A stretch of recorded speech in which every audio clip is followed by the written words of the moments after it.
Robin. Good evening, everyone. Thank you for being with us on our Quarter 4 and Financial Year 2024 earnings conference call of Jubilant Ingrevia Limited.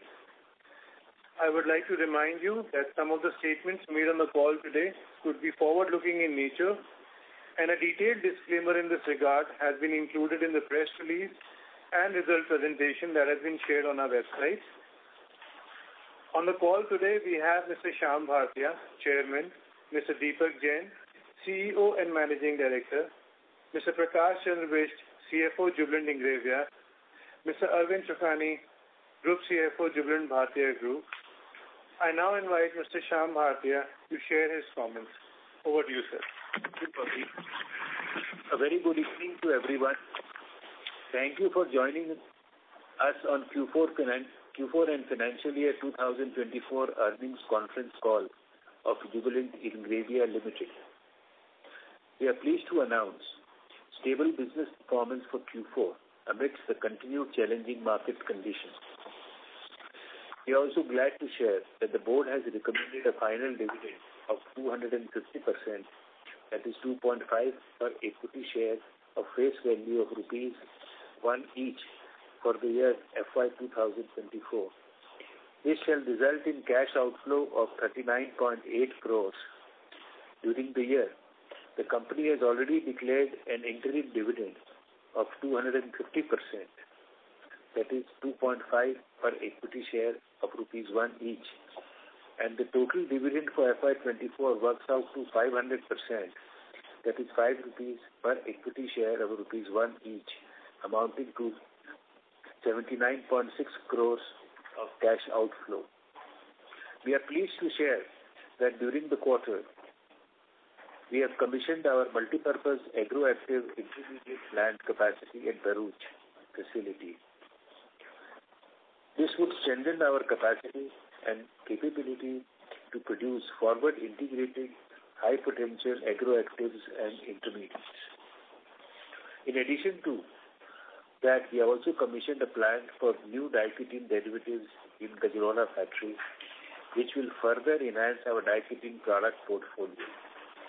Commissioning of these plants is in line with our strategy to further strengthening our specialty chemicals product portfolio through long-term contractual arrangements with our customers. The agrochemical sector, which faced dual challenge of overstocking of inventories and oversupply from China during the year, is yet to bounce back to normalcy. While the excess inventory situation is expected to ease out and volumes are likely to move, the prices may still remain under pressure due to excess supply of agrochemicals globally. We expect this sector may still take 1 or 2 more quarters to recover fully and get back to normal. In the pharmaceutical end-use segment, we witnessed stable demand trends with healthy volumes placements during the quarter. Early signs of further improvement in demand in certain products are signaling near-term outlook remaining buoyant, with significant price recovery yet to take place. In nutrition segment, the demand is steady. However, the prices remain under pressure on excess supplies from China. With the onset of new financial year FY25, we expect all 3 segments to improve sequentially over FY24. Our key focus in FY25 will be on customer centricity, ramping up newly commissioned plants, remaining lean, and bringing back the margins to normal levels. We are firm on track towards investing in high-potential product categories and expand our product portfolio through our ongoing modular capex plan of rupees 2,000 crores to deliver structured growth and drive us towards our newly created vision of Pinnacle 345, that is 3 times revenue, 4 times EBITDA in 5 years. With this, I now hand over to Deepak to discuss about the business in detail. Thank you, Mr. Bhartia. A very good evening to all of you. At the outset, I would like to thank you all for joining us today for Q4 and FY24 investor call of Jubilant Ingrevia Limited. Let me now take you through the overall business and financial performance along with key highlights of the company for the fourth quarter of FY24. At an overall level, the previous quarter was yet again a challenging quarter for global and Indian chemicals industry, primarily driven by muted demand in key end-use segments such as agrochemicals, along with persistent pricing pressure across the segments. Despite the above challenges, we could keep our financial performance largely stable versus previous quarter, driven by our continuous customer engagement and multiple cost-saving initiatives.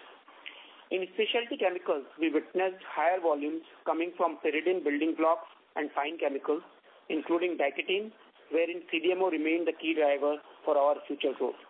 In nutrition and health solutions, we witnessed higher sales volume coming from niacinamide, wherein pricing remained muted.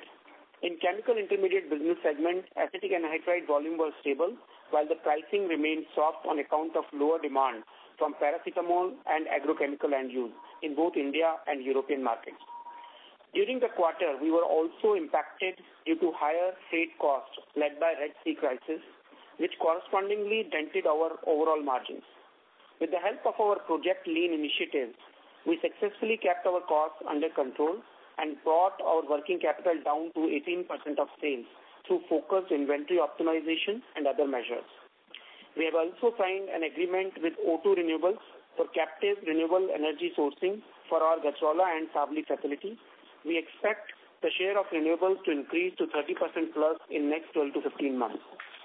Under our digital initiatives focused on productivity, yield and energy cost optimization through digital search program, we have completed multiple projects to bring efficiency across the manufacturing locations. Our committed capex plans stayed on track. During the last quarter, we commissioned our multipurpose agroactive and intermediate plant at Bharuch facility. In addition to that, we also commissioned a plant for new diketene derivatives in Gajraula facility. Our GMP-compliant facility for food and cosmetic grade vitamin B3 is expected to be commissioned in Q3 FY25. Our CapEx execution track record demonstrates our commitment and strategy to structurally expand and shift our business mix towards value-added specialty intermediates. This is also visible in specialty and nutrition share of revenue continuing its upward traction at 60% in Q4 FY24 compared to 54% in Q3 FY24. We are also under process of devising our further expansion plans for coming years in light of numerous opportunities where we are seeing increased and accelerated traction from our customers. Now let me take you through the updates on all of our three business segments individually. Starting with specialty chemicals, during the quarter, the specialty chemical segment grew by 30% quarter-on-quarter and also saw marginal growth versus last year. We witnessed continued improvement in demand from pharma end-use segments, wherein volumes remain strong and prices are yet to recover. Whereas in agrochemical end-use segment, destocking phenomenon is expected to be at a fag end. However, we are witnessing volumes growing gradually. Agrochemical oversupply from China is still a concern, which is keeping the prices muted. Driven by fine chemicals and CDMO, demand from North American and Europe region grew during the quarter, while domestic market was relatively soft. Our diketene plant is currently operating at 60 to 70% utilization, wherein we witnessed sizable volume traction during the quarter. In CDMO, we continue to have a high visibility on future growth pipeline. We are in advanced stages of discussions to close a few long-term contracts across agro and pharma sectors. We also continue to see new inquiries in semiconductors and electronic chemicals too. Our microbial control solutions business is witnessing a good momentum through new products launched in Pyrathion's platform. This will support accelerated growth going forward. As mentioned earlier, during the quarter, we also commissioned our multipurpose agroactive and intermediates plant in Bharuch and diketene and derivatives plant in Gajraula. Now moving on to the nutrition and health solution business segment. During the quarter, the nutrition business grew both on quarter-on-quarter and year-on-year basis, largely driven by higher volumes. Vitamin demand remained stable, though competitive pressure was witnessed across the product range. Our view is that customers seems to be in a buying mode now, but unwilling to accept higher pricing. Despite that, we could increase our global market share in vitamin B3 in FY24. We also launched new product range in the segment with introduction of liquid choline chloride and choline bisulfate. We also witnessed volume for food and cosmetic grade registering significant growth in Q4 FY24 sequentially and in FY24. I would also like to share that our GMP compliant facility for food and cosmetic grade niacinamide is expected to be commissioned in Q3 FY25, for which we have also started receiving good traction towards volume booking. The decline in segmental EBITDA was warranted mainly due to benign pricing led by Chinese competition. Now let me throw some light on our chemical intermediate business as well.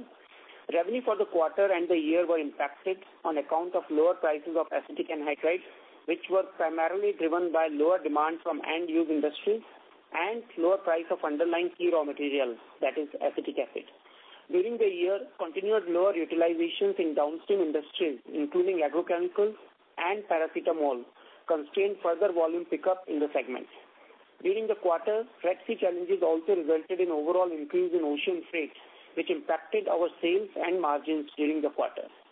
We continued to maintain our dominant market share for acetic anhydride in domestic markets while increased our share in the European market. We also implemented world-class digital initiatives at our global manufacturing facilities to improve our operational efficiencies in the business segment. During the quarter gone by, we received 99% plus biogenic content rating for green acetic acid. This achievement would enable us to push our sales with global food giants in coming years. Now let us discuss the overall financials of the company. The overall revenue during the quarter stood at rupees 1,074 crore as against rupees 966 crore in Q3 FY24. The revenue was higher mainly due to higher volumes coming from specialty chemicals and nutrition segments. The revenue for FY24 was rupees 4,136 crore against a revenue of 4,773 crore in FY23. The EBITDA for the quarter stood at rupees 101 crore as against rupees 104 crore in Q3 FY24. EBITDA was almost flat, mainly on account of benign pricing in nutrition segment led by Chinese competition and also lower realization in acetic anhydride. The EBITDA for FY24 was rupees 456 crore against an EBITDA of rupees 580 crore in FY23. The capital expenditure incurred during the quarter was rupees 143 crore and for the FY2024 it was rupees 572 crores. We expect to spend the remaining approximately one-third of originally announced capex of rupees 2,000 crore in FY25, which will mainly be incurred towards food and cosmetic grade niacinamide plant, new food grade choline plant and expansion of GMP facilities. The net debt of the company as on 31st March 2024 was rupees 653 crore and net debt to EBITDA ratio was at 1.43 times. The increase of rupees 341 crore in net debt during the FY24 is led by rupees 572 crore of capex.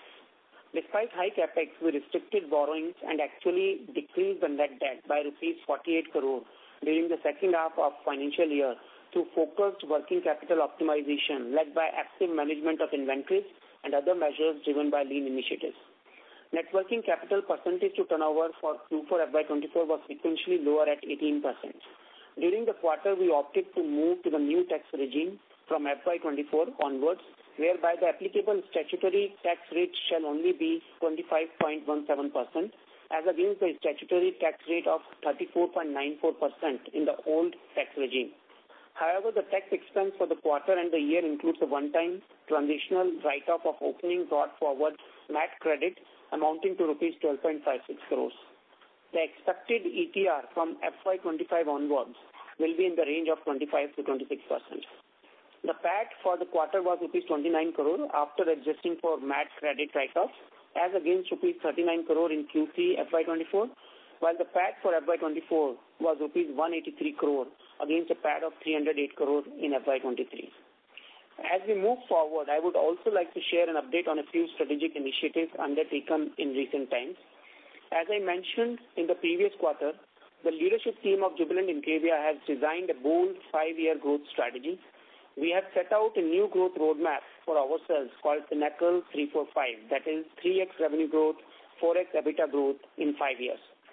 Over the last few months, we did a bottom-up assessment of each of our businesses and product platforms and crafted a detailed strategy for each business. The Pinnacle 345 growth roadmap is deeply rooted in our core strengths, i.e. customer centricity, world-class operations, innovation, ESG leadership, and people focus. It also leverages the opportunity that is coming into Indian chemicals industry on the back of 5 mega trends, namely supply chain diversification, domestic demand scale-up, value-added products acceleration, digitization, and ESG focus. You can find more details on Pinnacle 345 and our BU-wise priorities in our latest investor presentation. We have already started the execution of this strategy across our BUs and have also created a program management office to ensure a rigorous tracking mechanism. Over the coming quarters, we will continue to share more updates on Pinnacle 345, and hopefully you will also start to see its impact on various aspects of our business, including new customer partnerships, new capex, and several other new initiatives in coming quarters. With this, I would like to conclude our opening remarks. We'll now be happy to address any questions that you may have. Thank you. Thank you very much. We will now begin the question and answer session. Anyone who wishes to ask a question may press star and 1 on the touchtone telephone. If you wish to withdraw yourself from the question queue, you may press star and 2. Participants are requested to please use handsets while asking a question. Ladies and gentlemen, we will wait for a moment while the question queue assembles.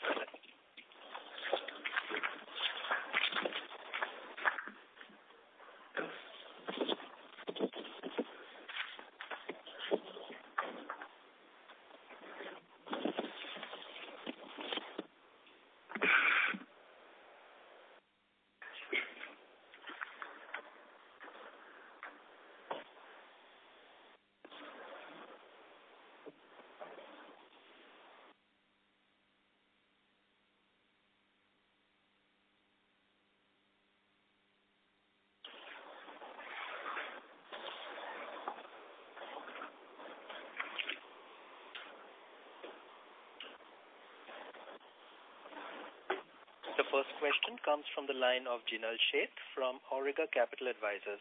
Please go ahead. Good evening. Am I audible? Jinal, please go ahead. Yes.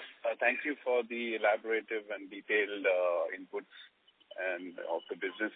Just wanted to catch your point that obviously the new capacity has come on stream. And what you also mentioned is that we're currently operating at 60-70% utilization. Just wanted your thoughts on the fact that currently we are at our demand environment is a bit uncertain. So is this something that is come from our customer base that we've kind of expanded to that extent? So some thoughts out here would be useful. Yeah, Jinal, you're absolutely right. We, as we spoke in the previous calls as well, we have invested heavily in the last 2 years and created new capacity in our businesses such as diketene, acetic anhydride, agrochemicals, etc.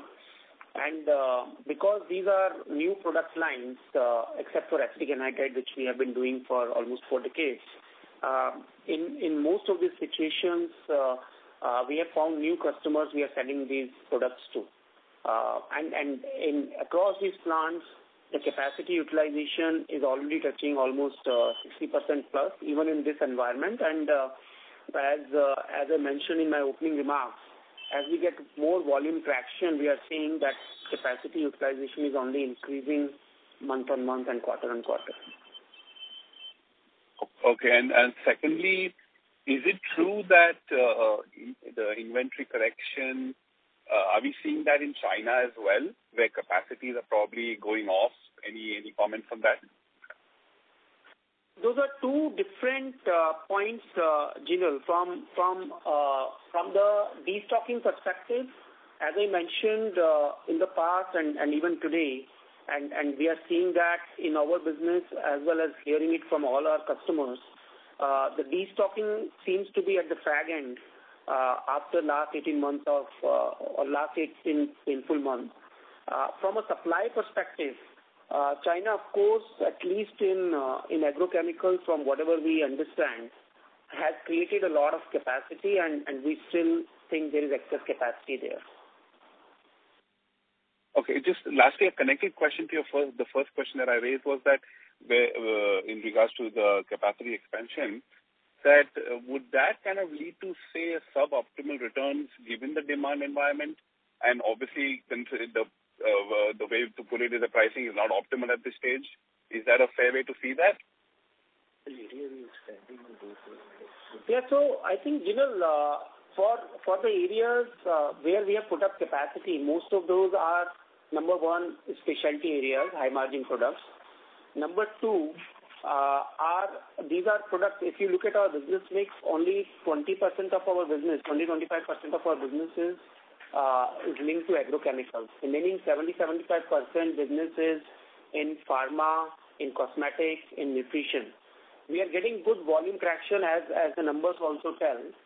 If you look at our business by BUs, the volumes which are coming from there are helping us improve the capacity utilization.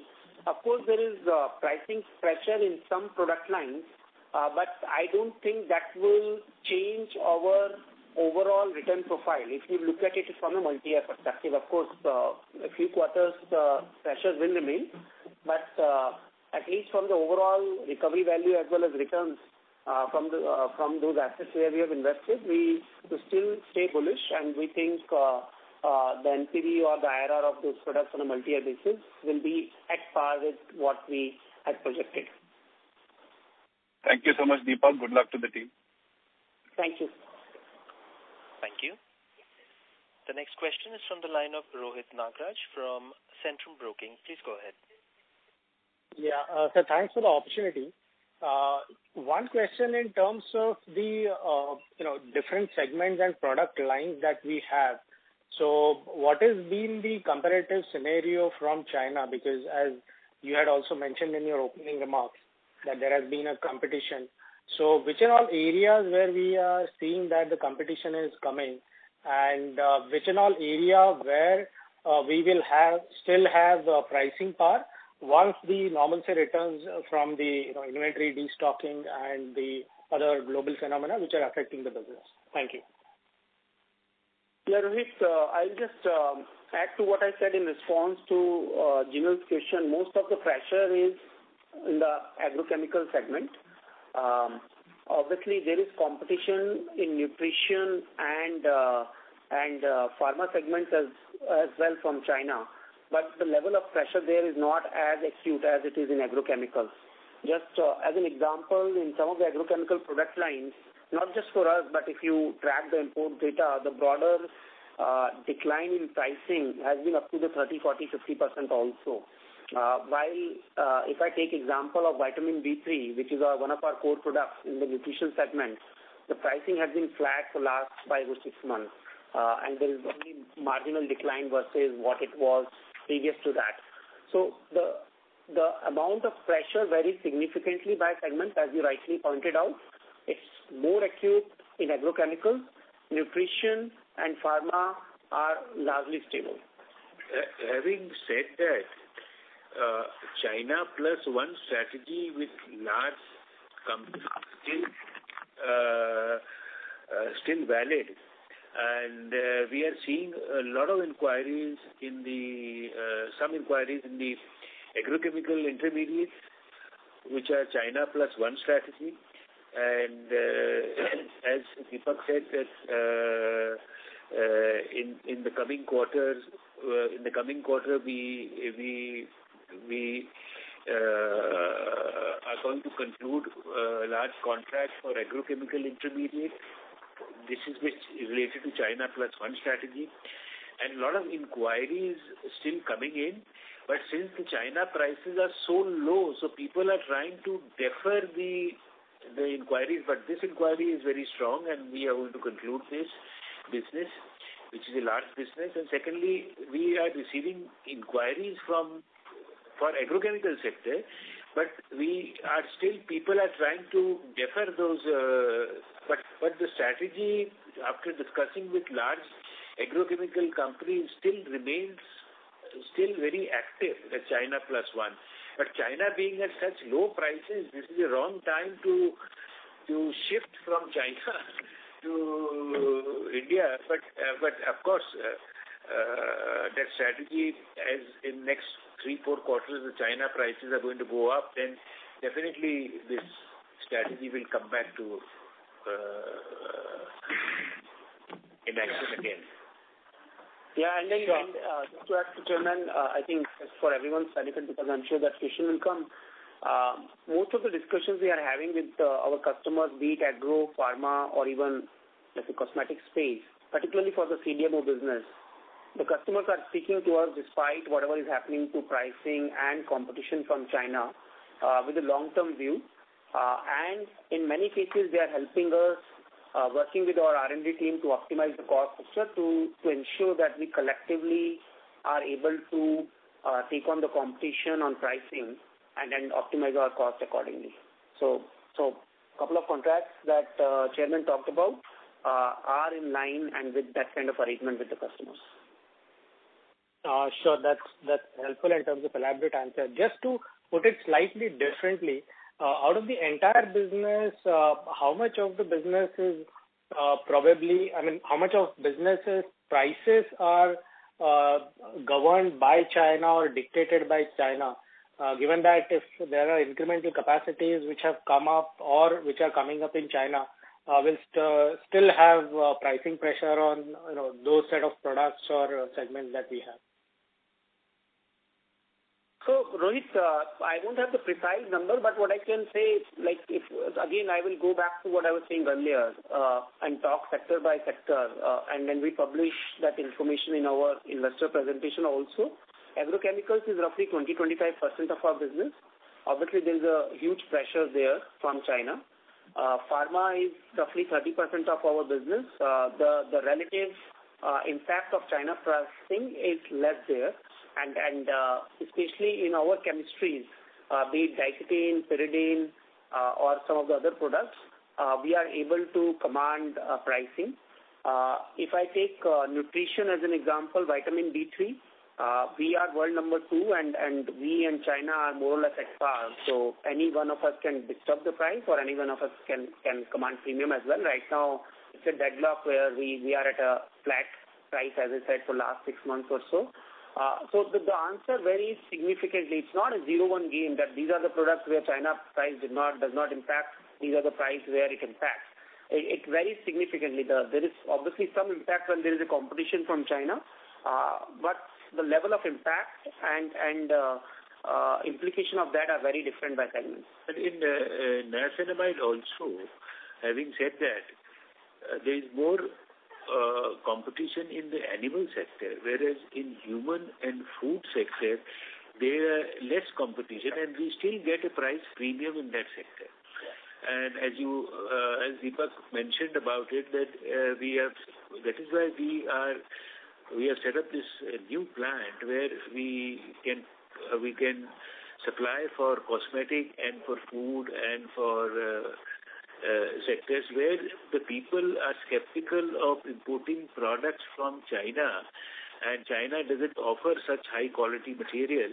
So therefore we command a premium there. Recently also our in food sector where we are catering our niacin from our existing niacinamide plant, we get a premium from the what we supply to animal sector. The main competition is in the animal sector.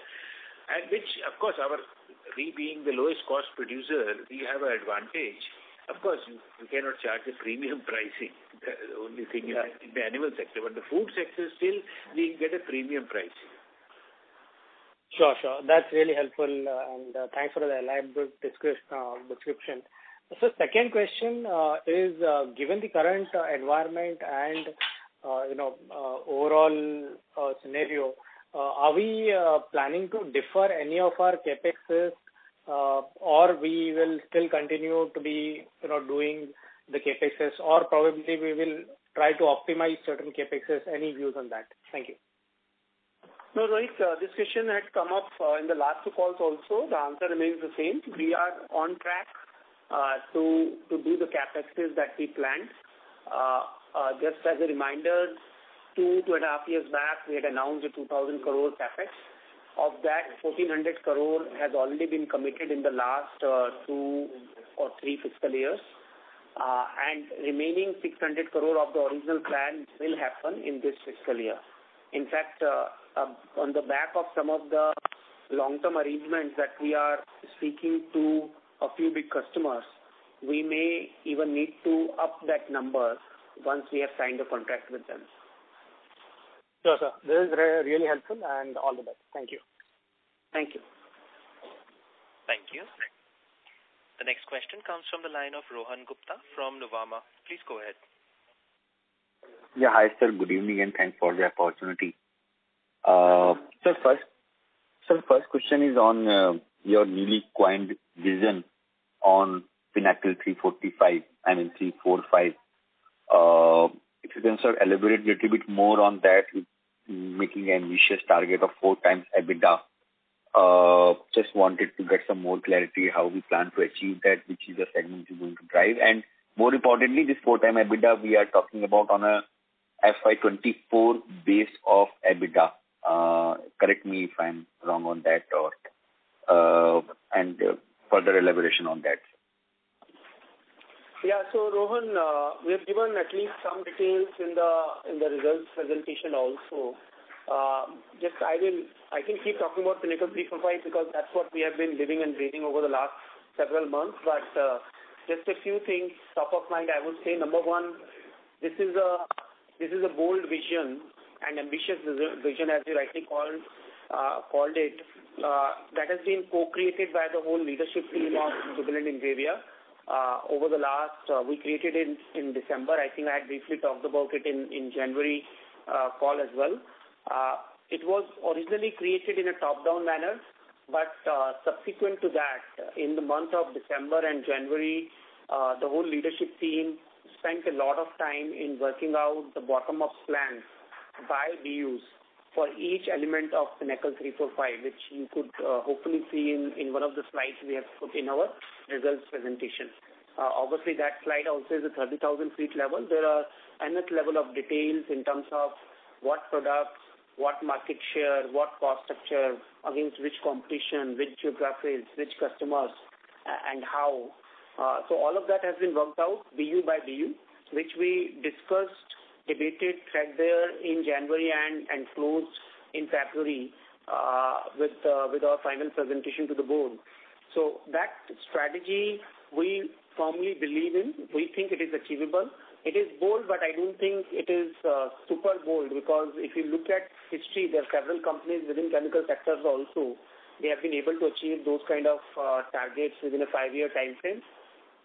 Secondly, we have some fundamental strengths in our business in terms of the 35 plus chemistries we do, the 7 or 8 product platforms we have, starting from, let's say, our traditional platforms like pyridine, but also newer ones like decatins, pyrethrons, pyroxones, and many others. So we have mapped out the specific opportunities, customers, geographies, which fall at the intersection of these product platforms and chemistries. And in a bottom-up manner, we have created this strategy. So the level of confidence in achieving it is very high. Number 3, a lot of capex investment related to these products and chemistries has already happened, as I just explained in response to Rohit's question. We have created capacity worth 1,400 crore rupees of capex. That capacity now is coming on stream, and as I just said, it's getting filled very quickly. So many of the product lines which are part of our strategy can be produced in these capacities. So we have ready capacity, and that's why many of the customers are speaking to us for long-term contractual arrangements across agro, pharma, nutrition, and cosmetic sectors. So fourth and last thing I would say is there's a detailed initiatives plan that has been created behind this strategy. There are 50 plus initiatives falling across different BUs and different functions. Each BU head and functional head is driving that initiative with his or her team. And I am directly championing it, and my office is doing the program management of that. So we are taking a very rigorous approach to managing that whole process as well, so that we stay on track. Obviously, the only unknown factor is how quickly the markets turn around, which is where, as Chairman was also saying, the hope is in the next 1 or 2 quarters, things will start to come back. From a demand perspective, we are already seeing volumes going up. If you look at our specialty chemical business and nutrition business, the volumes have come back quite handsomely. Specialty chemical, in fact, 30% up. Nutrition, 10% up versus the previous quarter. The price is what we are hopeful that in next 1 or 2 quarters, once China becomes less desperate, we will also start to see some uptick there, and hence we will be on track to deliver on this bold strategy. Hopefully, there's a lot more we can talk about Pinnacle 345. Rohan, I'm just restricting to 3-4 main highlights right now. Let me know if you have any other questions. No, that's helpful. Sir, in the current quarter on a spec chem business, we see both that the business have witnessed growth on Q-on-Q basis. This is something like EBITDA margins, which is still at quite low at roughly 14%, despite such a strong growth on Q-on-Q basis by roughly 30%. If you can, on a full year basis, if you can give some broader number, not getting into granularity, but roughly out of close to 1,600 crore rupees kind of specialty chemical revenues. If you can break it down a little bit in the CDMO and how much come from the ketene, and in next year, what kind of revenue targeting we are targeting from the ketene and CDMO. So since we don't disclose the numbers at individual product platforms or growth units level, I won't be able to give that, Rohan. But what I can tell you is, number one, obviously the volumes have grown at 30%. The pricing, of course, there is pressure even versus the last quarter. The prices came down for some of the product lines, and hence the margins have not seen an uptick. It is hovering at 14-15% level. We believe that our specialty chemical business, even today, based on today's product mix, is a business which should give at least 17-18% EBITDA margin in steady state. So there's a erosion of 3-4 percentage points versus what the steady state margin in today's mix should be, largely driven by the fact that prices are subdued or muted. Now, if I fast forward into future strategy, when we are going to have higher share of some of the high product lines we have added, the diketene derivatives, some of the pyridine derivatives, some intermediates on the agrochemical side, the new products from CDMO, etc. That 18% plus steady state margin will surely be north of 20% plus margin in the next couple of years. And that's how we have created all our business cases for the new capex we have made. So that's our aspiration.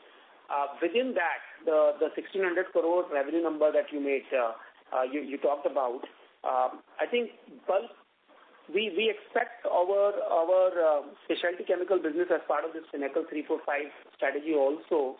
Our specialty chemical business should become at least 3.5 times in next few years. At an overall portfolio level, it should be at least 60% of the overall business. And within that, bulk of the growth will come from CDMO, from our fine chemical business, which is where we have our pyridine and diketene derivatives, and from our microbial solutions business. And just one more addition, the CDMO business that I'm talking about, as we discussed in the previous calls also, I'm talking about CDMO related to agrochemicals, pharmaceuticals, and hopefully semiconductors as well, where we have started to see some initial traction in the last few months.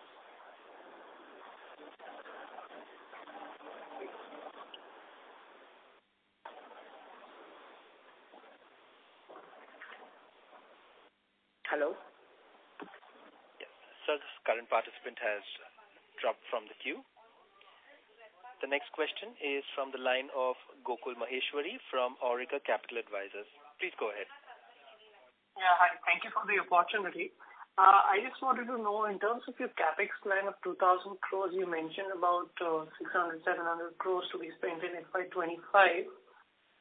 Could you sort of give a broader indication of what beyond that in terms of the I'm not talking of numbers, but more in terms of the projects which you would want to take once this CapEx plan is behind us. Gokul, your voice was slightly muffled, but if I understood the question correctly, you're saying beyond this 2,000 crore, what?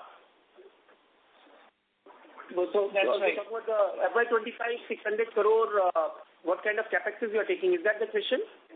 Yeah. So your 2,000 crores of capex plan from FY22 to 25, I believe 600, 700 crores would be spent in FY25. But what would be the spends or projects which you would take beyond FY25? If you could give some color on it, and if you could even quantify it, that would be great. Yeah. So first, in this 600, 700 crore that we plan to do in this fiscal year, as I mentioned in my opening remarks, there are a few opportunities which we have more or less decided, but we are yet to do the capex approval. Let's say I talked about the CCCBT, the food grade human nutrition product.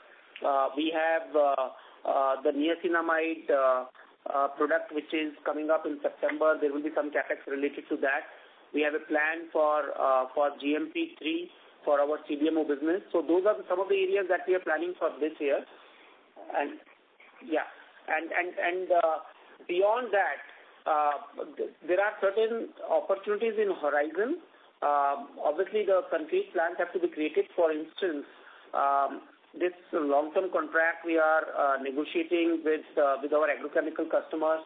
We will need expansion of current capacities. There will be some capex going there. We have plans for our diketene next phase of derivatives. We have done 2 phases. We have phase 3 and phase 4. We have a couple of products in microbial segments where we are evaluating GMP grade plants. Then on the microbial side also, we have a new platform coming up for the human nutrition also.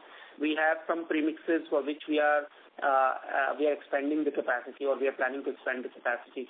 So just stepping back, if you look at the priorities for our different BUs in the investor presentation, all the new capex, be it in 2025 or FY 2025 or beyond, will be aligned to that strategy and those priorities. Given the number of initiatives beyond 25, also your capex range could be around 400-500 crores per annum? Yes. So obviously this original 2,000 crore announced take us to, let's say, the end of FY25 in terms of capex deployment, and we feel the full potential coming from that 2,000 crore of investment plus our existing business is, let's say, it's taking us close to 8,000 crore odd in terms of top line. For the 3x growth in revenue from today's baseline, we will obviously need more capex, at least another 1,500 to 2,000 crore based on some broad estimates. Of course, the details have to be worked out, and that will translate to at least 500-600 crore every year from now onwards. Okay. Right. And thank you for that. And lastly, on the margins front, you are investing more on the specialty, and you've mentioned in the past that the mix of this specialty would be becoming 60-70% versus the current 40-50% or so. With that mix coming in, what would be your steady state margins? I'm not talking for the next 12 months, but more from a 3 to 4 year perspective. Yeah, so we have worked that out. So first, one correction, it's not mainly, it's only. So whatever investments we are making, we are going to make only in specialty chemicals or specialty nutrition products like CCCBT. For each of those capexes, our internal criteria is at least 20% plus of EBITDA margin and 20% plus of ROCE. So otherwise, we are not approving those capex. In fact, we are not even recommending that to the board. Now, if you take all of that into account, plus whatever we have invested in the last 2 years, our view is at the overall portfolio level, our margin, as I was saying in the beginning, steady-state margin should surely be north of 20% plus. Specialty will be higher. Obviously, we have acetyl business which remains volatile. Nutrition should be at least 15% plus. So at the overall company level, we are quite confident that if we execute this strategy successfully, we should be north of 20%. Great, Deepak. Thank you so much for this and all the best. Thank you. Thank you.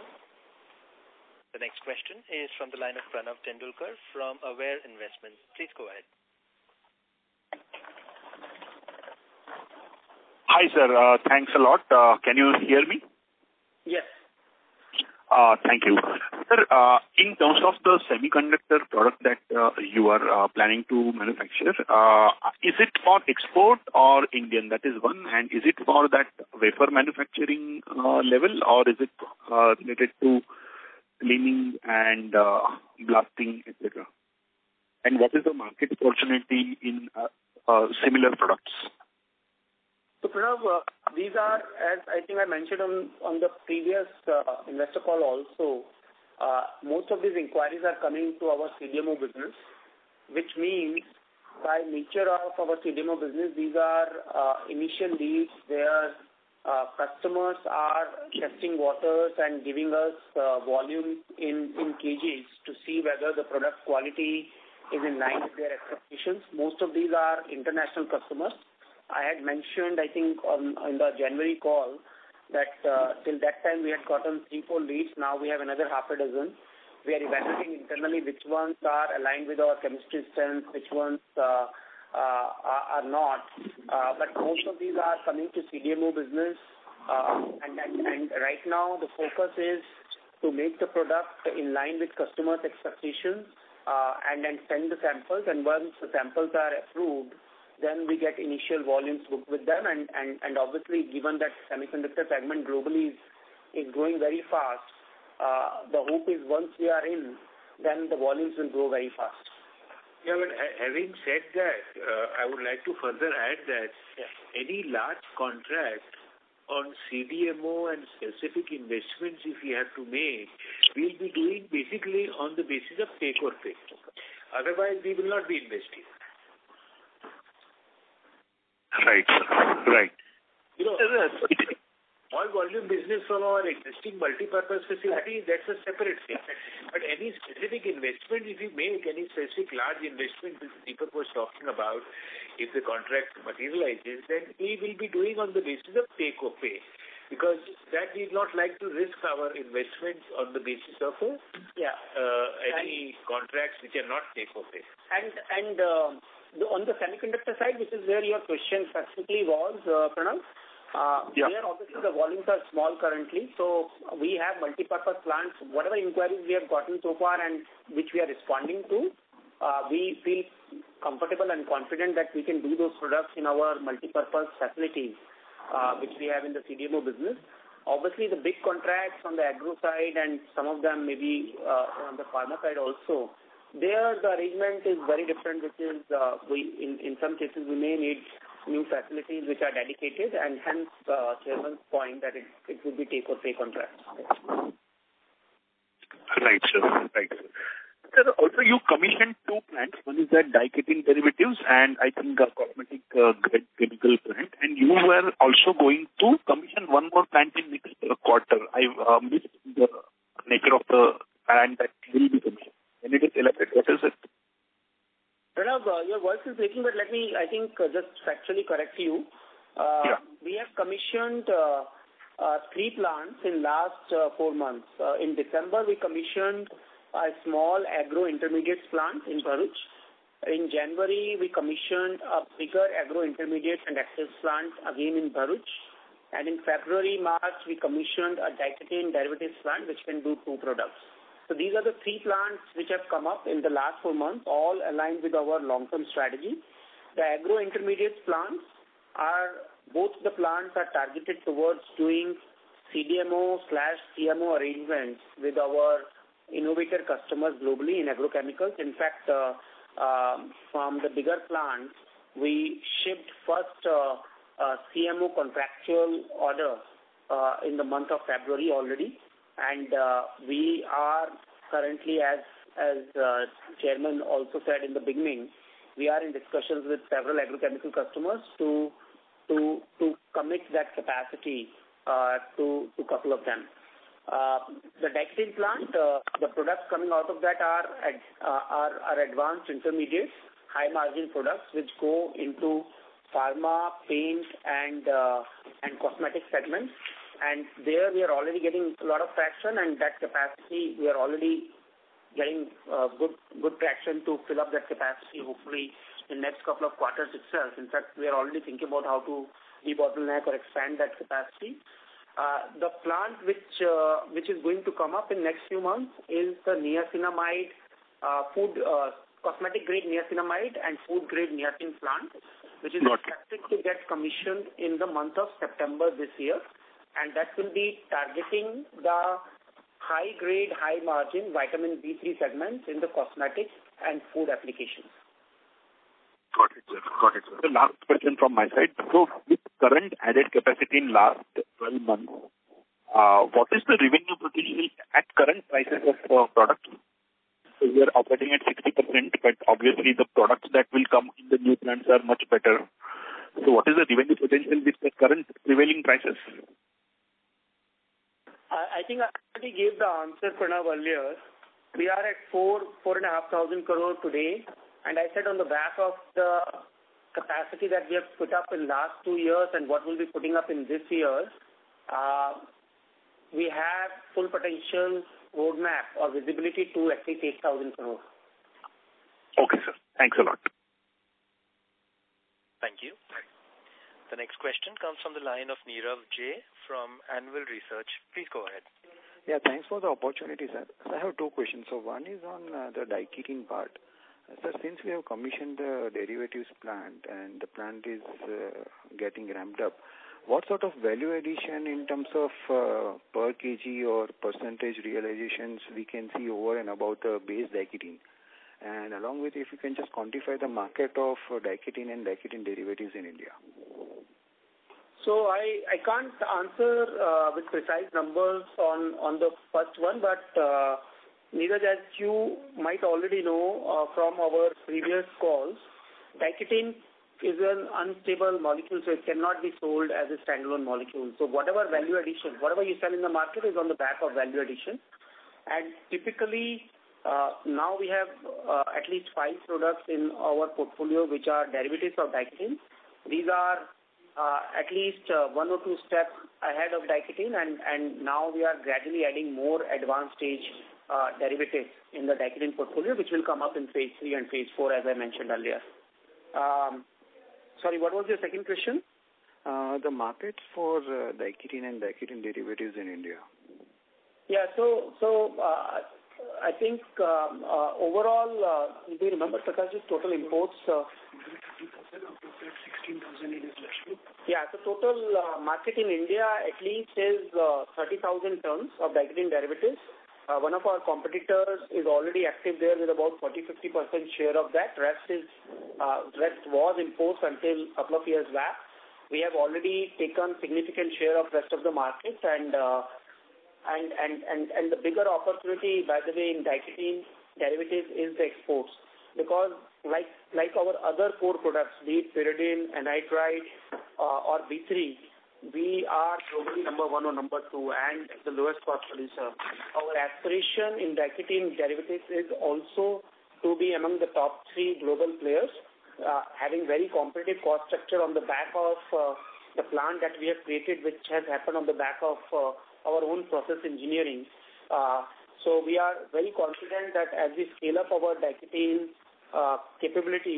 capacity and add more derivatives in phase 3 and phase 4 of diketene, we will not be able to take significant share of Indian market, but also of the global market.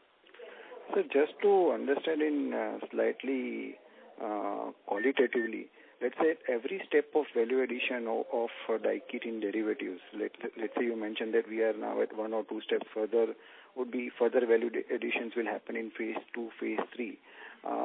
What sort of percentage benefits we start getting on over and above the base diketene? Could it be 10%, 15%? Some understanding of some range in that would be helpful, sir. So I wish, Neeraj, the world of chemicals was working that simply.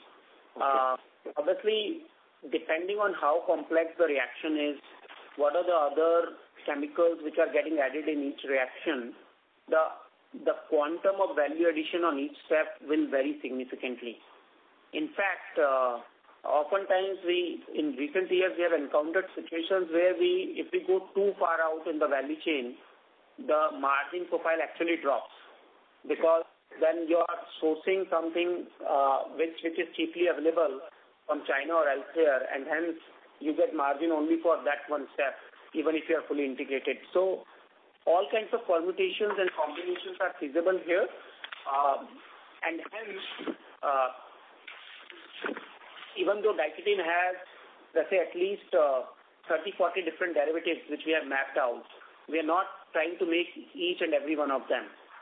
For every derivative we have done so far, we have picked up, and what we have planned for phase 3 and phase 4, we are doing a thorough assessment of what is the product, which applications it is going into, what is the level of complexity and value addition, and hence what kind of margin profile we can get. And if it is not giving us at least 20% EBITDA margin, then we are not prioritizing it, right? So if there was value addition on every chemical, then we would have added like 50 derivatives by now. But that's not the case. So you have to pick and choose based on several factors, which is what we are doing as we pick up next phase of diketene derivatives. And the same principle by the applies for any value chain. I just took example of diketene because we were talking about it. Got it. So second question is on the MPP part. So one we commissioned last quarter, the bigger one, which is like 4x of the size, we commissioned in this quarter. So let's say once the MPP starts ramping up, what sort of asset turnover we should work with once it is fully ramped up, and generally how much time it takes to ramp it up fully to realize its full potential? So typically for our specialty chemical business, and MPPs fall in specialty chemicals, the asset turnover is about 1.5 to 1.6.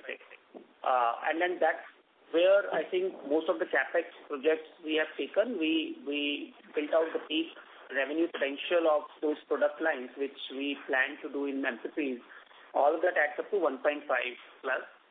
Secondly, our experience has been in normal markets, after the plant has been commissioned, it takes at least 12, if not 18 months to get to 70-80% utilization levels, which is what has happened with our phase 1 diketene products, which, as I said, are running at 70%.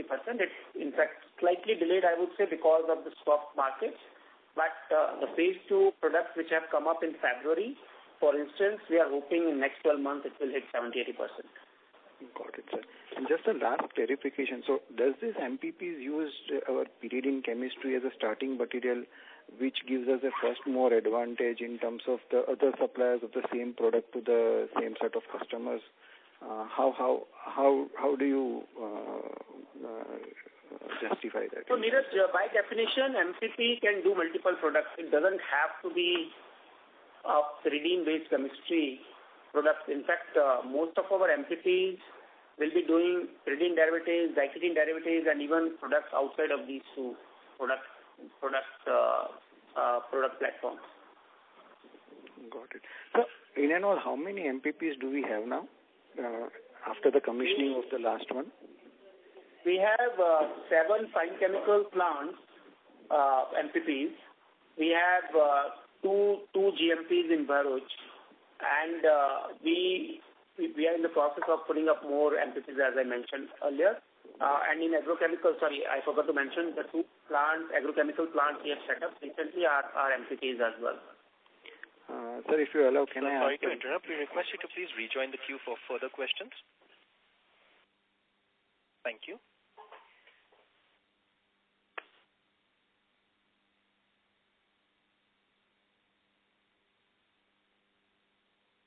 We have the next question from the line of... One moment, please.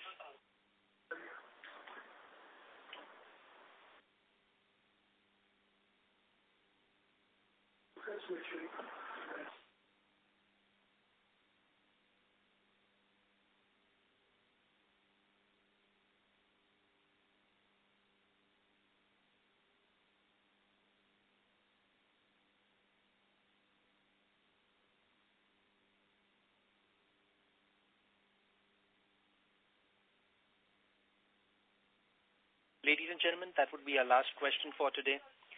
I would now like to hand the conference over to the management for closing comments. Over to you, sir. Thank you all for joining on this call today. We hope we have been able to answer your queries. For further clarification, I would request you to contact me. And thank you once again for your interest in Jubilant Ingrevia Limited. Thank you very much, sir. Thank you.